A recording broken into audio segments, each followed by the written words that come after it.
Berlatar di kota Boston, Amerika Serikat, cerita diawali dengan sosok Spencer, seorang mantan polisi jujur yang harus mendekam di penjara setelah menghajar atasannya sendiri 5 tahun lalu. Pada hari ini, masa hukumannya telah berakhir dan ia pun akan dibebaskan. Namun kebebasannya tidak datang dengan tenang karena salah satu napi yang memang tidak menyukainya mengajak napi lain untuk menghajar Spencer sebagai bentuk perpisahan dari mereka semua.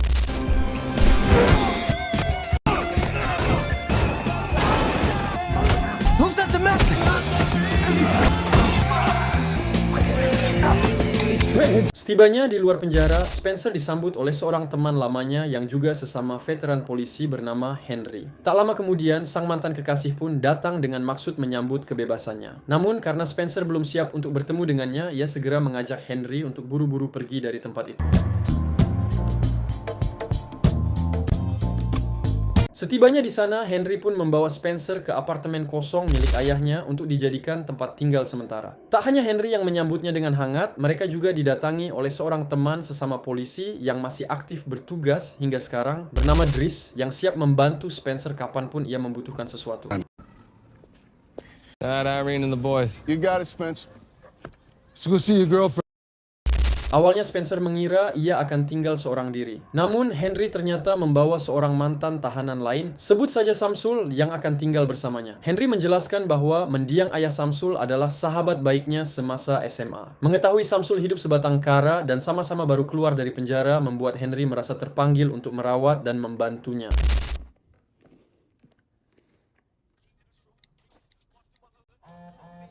Sejenak, cerita beralih pada sosok kapten polisi, orang yang pernah dihajar Spencer 5 tahun lalu, bernama Boylan. Saat sedang dalam perjalanan pulang, ia menerima panggilan darurat dari rekan kantornya yang memintanya segera datang ke sebuah terminal bus. Namun, tiba-tiba,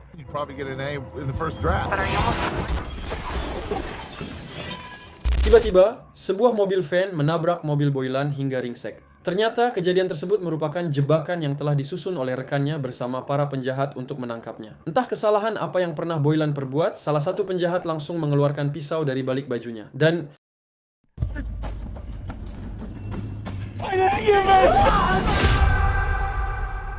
keesokan paginya, Terry, rekan Boylan, ditemukan oleh sang istri telah tewas bunuh diri di dalam mobil van pribadinya yang rusak parah. Tak lama kemudian, kabar kematian Kapten Boylan dan Terry pun menggemparkan seluruh kota Boston. Dari hasil investigasi awal, diketahui bahwa Terry mengakhiri hidupnya sendiri setelah terlebih dahulu menghabisi nyawa Boylan. There's no way. I was in tactical training with him. Spencer yang menyaksikan berita tersebut hanya bisa menggelengkan kepala. Ia merasa hasil investigasi itu janggal, karena sejauh yang ia ketahui, Terry adalah polisi yang baik dan mustahil melakukan perbuatan tersebut. Kekecewaan serupa juga dirasakan oleh sang istri, Tia, yang menilai pihak penyelidik seolah menutup mata terhadap kejanggalan kasus ini. Diliputi rasa penasaran, Spencer pun menemui Tia dan menanyakan apakah Terry memiliki masalah dengan Boylan. Tia menjelaskan bahwa hubungan mereka justru sangat dekat. Bahkan, belakangan ini Boylan sering mengajak suaminya minum bersama. Merasa semuanya semakin tidak masuk akal, Spencer meminta Tia untuk selalu waspada. Sementara itu, ia sendiri memutuskan pergi ke bar yang biasa menjadi tempat para petugas berkumpul dan minum.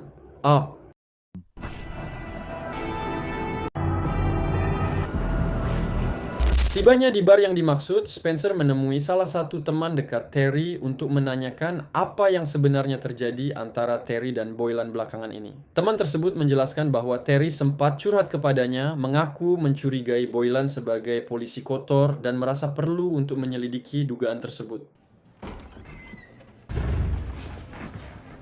Tak lama kemudian, mereka didatangi oleh polisi lain bernama Mullin, teman satu angkatan Spencer yang kini menjabat sebagai sersan polisi menggantikan Terry. Melihat Spencer dengan tampang tengil berkeliaran di wilayahnya, membuat Mullin dan para polisi lain merasa risih, sehingga situasi pun mulai memanas.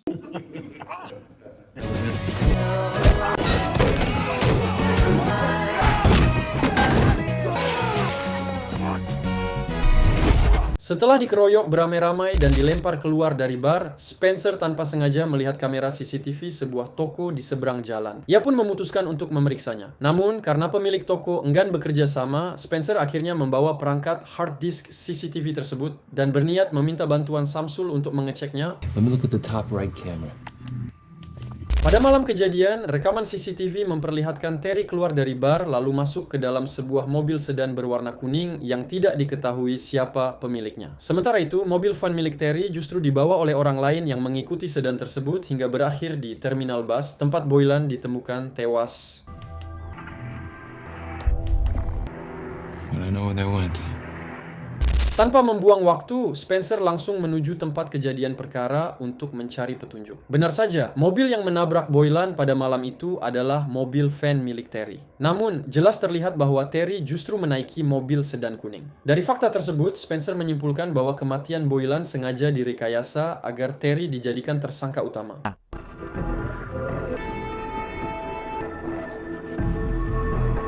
Tak hanya itu, Spencer juga menemukan bekas tusuk gigi di lokasi TKP yang diyakininya milik Driscoll karena pria itu memang selalu menggigit tusuk gigi kemanapun ia pergi. Didorong rasa penasaran, Spencer pun menemui Driscoll untuk menanyakan temuannya tersebut. Namun Derris yang kini menggantikan jabatan Boylan menegaskan bahwa dirinya sama sekali tidak pernah datang ke lokasi kejadian. To shoot himself. Let this one go. I gotta get back to work. I ain't getting no younger.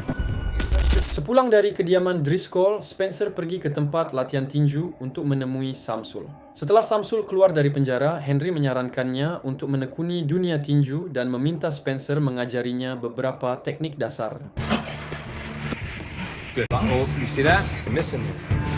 Setelah selesai berlatih, mereka pun pergi ke sebuah kafe untuk sarapan bubur ayam. Secara kebetulan, Spencer bertemu dengan mantannya, Davis, yang menanyakan alasan mengapa Spencer tak kunjung menemuinya setelah keluar dari penjara. Spencer menjawab bahwa ia berencana pindah ke Arizona dan tidak ingin kembali mengecewakannya. Sebagai bentuk perpisahan, Davis pun memberikan sebuah kenang-kenangan kecil untuk Spencer.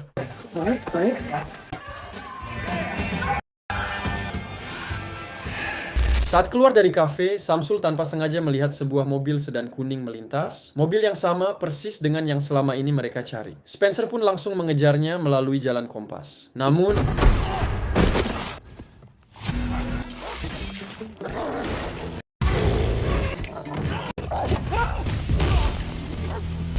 gara-gara anjing tetangga yang terus mengejarnya, Spencer akhirnya kehilangan jejak mobil sedan kuning tersebut. Ia pun terpaksa pulang dengan celana kotor dan sobek-sobek. Dalam keadaan kesal, Spencer memarahi Samsul karena dianggap tidak ikut membantu dan hanya berdiri santai di pinggir jalan. Padahal, tanpa disadari Spencer, Samsul diam-diam telah mengingat nomor plat mobil sedan kuning itu. Masih di hari yang sama, mereka pergi ke kantor Samsat untuk mencari tahu siapa pemilik mobil sedan kuning tersebut. Setelah dilakukan pengecekan, diketahui bahwa mobil itu terdaftar atas nama Charlie, seorang bandar barang haram. Entah apa hubungan antara Terry, Boylan, dan pria ini, Spencer yang sudah mengetahui di mana Charlie biasa berada pun segera mengajak Samsul pergi dari sana. Don't come back. Hey, Hawk. Ditemani Henry, mereka bertiga mengawasi Charlie dari sebuah halte bus di seberang jalan. Disinilah Spencer menjelaskan bahwa selain dikenal sebagai bandar besar, Charlie juga merupakan pembunuh bayaran yang tak segan menghabisi targetnya. Namun, entah karena alasan apa, pihak kepolisian tak pernah mampu I think menyentuhnya. it's time you tell me what's really going on here. There was a girl named Gloria Wisniewski. She's a smart kid. 10 tahun lalu, saat Spencer masih bertugas sebagai polisi, ia mendapat tugas mengamankan proses gentrifikasi di wilayah Utah. Dari sekian banyak penduduk yang terpaksa pindah karena tak mampu membayar tebusan tanah, ada seorang gadis muda yang menolak keras proses gentrifikasi tersebut. Entah pihak berkepentingan mana yang telah membayar Charlie, namun 2 pekan kemudian Spencer menemukan gadis itu telah tewas dibunuh.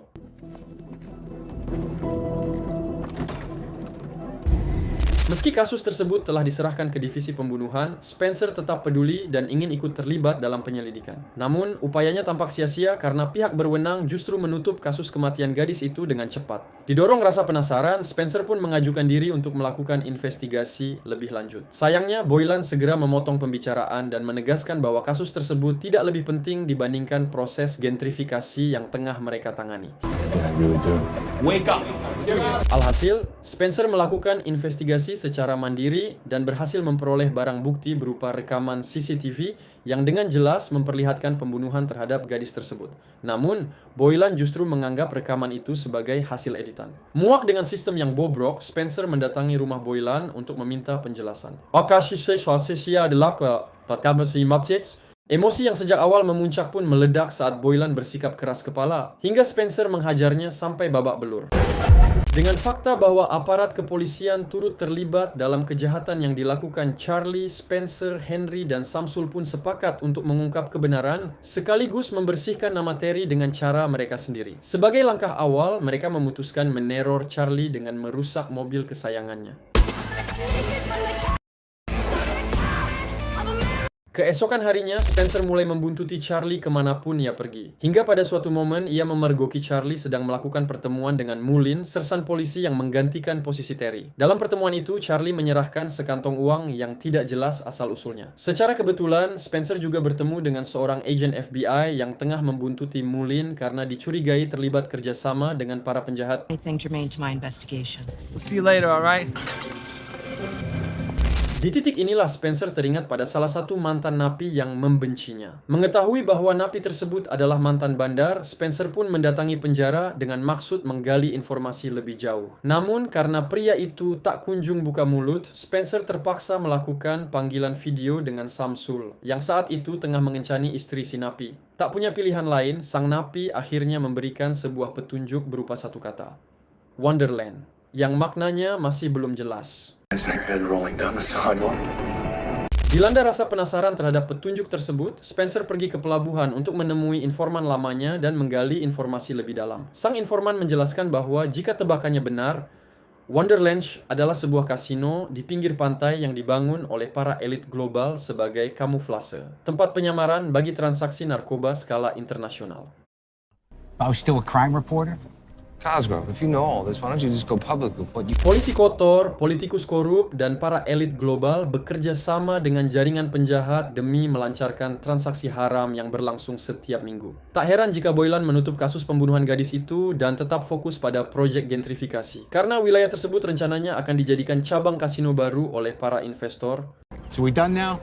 Because honestly, this is the kind of conversation where a little red sniper dot pops up on my forehead. Berbekal informasi dari Mahan, Spencer pun mendatangi Wonderland untuk melihat langsung bagaimana kondisi di sana. Namun, setibanya di lokasi, dua orang penjaga segera menghampirinya karena gerak-geriknya yang mencurigakan. Beruntung, berkat kemampuan ngawadul yang mumpuni, Spencer berhasil mengelabui mereka dan keluar dari tempat itu tanpa menimbulkan kecurigaan. Singkat cerita, tibalah hari upacara pemakaman Boylan dan Terry. Di momen inilah Mullin mencurahkan kegelisahannya karena mulai merasa risih dan khawatir melihat Spencer yang dinilai sudah terlalu jauh ikut campur. Sementara itu, Driscoll yang ternyata sama-sama kotor dengan berani menjamin bahwa anak buah Charlie telah dikirim untuk menghabisi Spencer. Dan benar saja, tepat saat Spencer sedang membeli burger, beberapa orang mencurigakan mulai mengikutinya. Sementara itu, Samsul menunggu di dalam mobil sambil mendengarkan musik ketika tiba-tiba...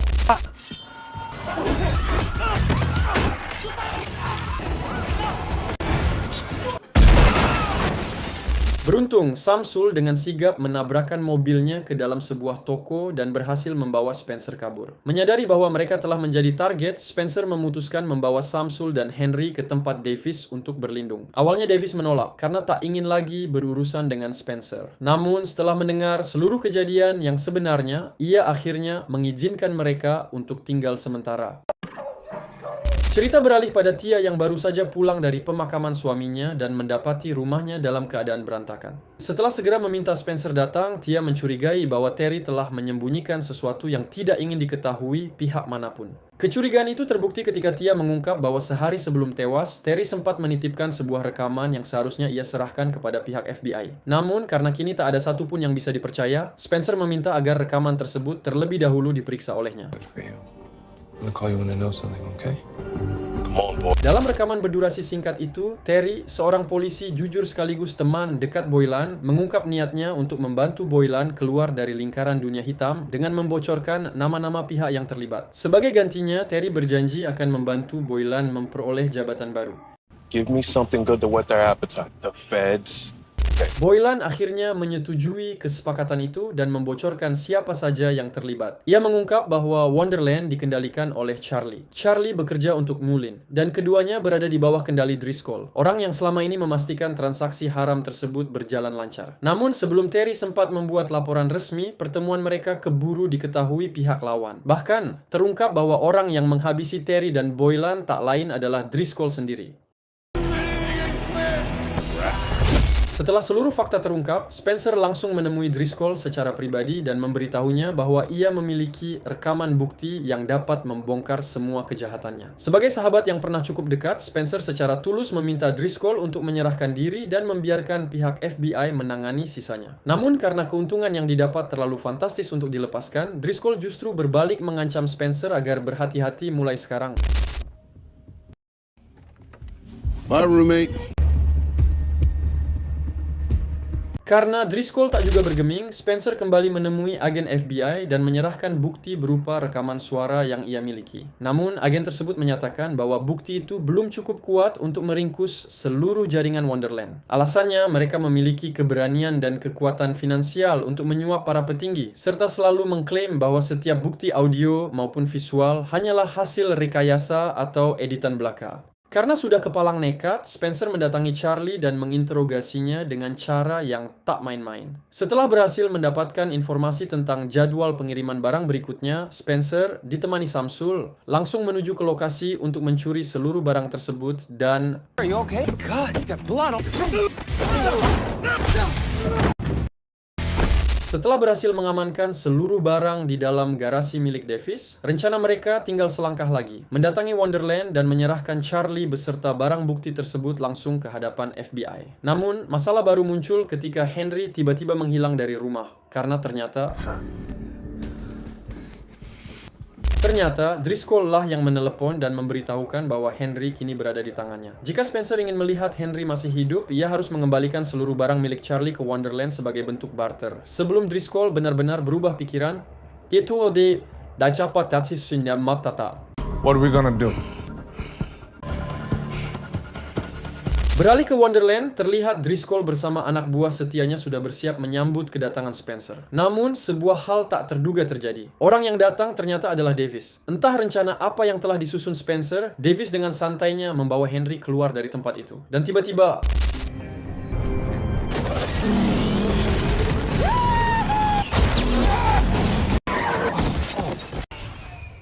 Setelah berhasil mengacaukan kerumunan dengan sebuah mobil kontainer, Spencer dan Samsul langsung turun untuk mengejar Driscoll yang kabur ke dalam gudang. Namun, hal itu tidak mudah karena anak buah Charlie sudah lebih dulu mencegat. Sementara Spencer melanjutkan pengejaran, Samsul memilih menghadapi para bajingan itu seorang diri.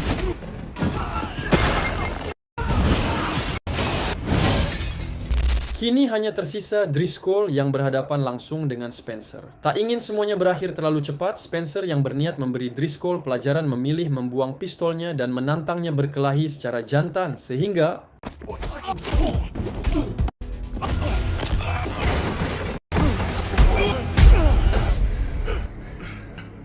Pada akhirnya, Spencer berhasil meringkus seluruh komplotan Wonderland dan menyerahkan mereka bersama setumpuk barang bukti yang tak terbantahkan. Setelah pihak FBI dan para polisi jujur memproses serta memvonis para tersangka, kabar tentang pulihnya nama baik Terry pun mulai disiarkan di berbagai saluran nasional. Sementara itu, Spencer dan kawan-kawan tampak berkumpul di sebuah kafe, merayakan keberhasilan mereka dengan penuh kelegaan. Here's to a family that stays in the game, huh?